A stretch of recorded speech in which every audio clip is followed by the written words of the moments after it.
One of the biggest frustrations I have as a teacher is how much prep there is outside of school. I want to show you how much prep I had to do for one chapter to review in AP Biology. A lot of these reviews I found somewhere online but had to manipulate, print out, cut out, and place in plastic bags and get an answer key. There's so much behind each one of these reviews. These first three reviews are element, compound, and mixture organizers, where the students have to organize these things as either an element, compound, or mixture. I had to make the list for each one of these organizers, make the titles, print them out, cut them out, put them in these bags, and I only have one here, but I have 6 of each for each one of my lab stations. I also had to make an answer key for each one of these so the students could check their work. I made this review on my own. It's called Fact or False, and it's about chemistry, and the students have to organize each one of these statements as either fact or false. I also made 6 of these and print out answer keys for each one.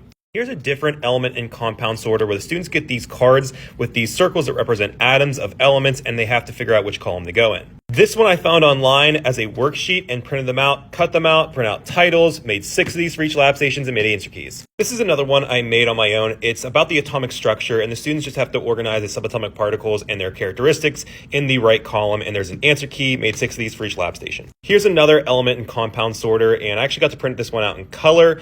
I made 6 of these, and this was actually originally a worksheet that I made just into this review activity. I made answer keys for each one of them as well. Basically the same thing, just a little bit different. You have molecules, you have to figure out how many atoms, molecules, and compounds there are in each image. I made 6 of these and have an answer key for each one of them. This one probably took me the longest since I made it myself. This is a chemistry picture vocab organizer. I was able to print this out in color last year, thankfully, and I have an answer key, which is a picture of all of them organized for each one. I made 6 for each of my lab stations. And lastly, this is another one that I made. It's an AP Chemistry vocab organizer where I have the vocab words in blue and their definitions in red. They have to organize all of the definitions with their vocab words. I made 6 of these, cut them out. I made answer keys for each one of them, and they're in bags. I have 6 of them, 1 for each of my lab stations. I forgot about one. This is my headbands cards. They're all for Chapter 2 Chemistry, and this is where the students have to get the one student holding the card to say the top word without saying these other words. Funny thing is, I'm not showing you all of the review activities, and these are just review activities, not even really lessons, just review activities for one chapter. This is what all of them look like together, and I have a box for every single chapter in my AP class.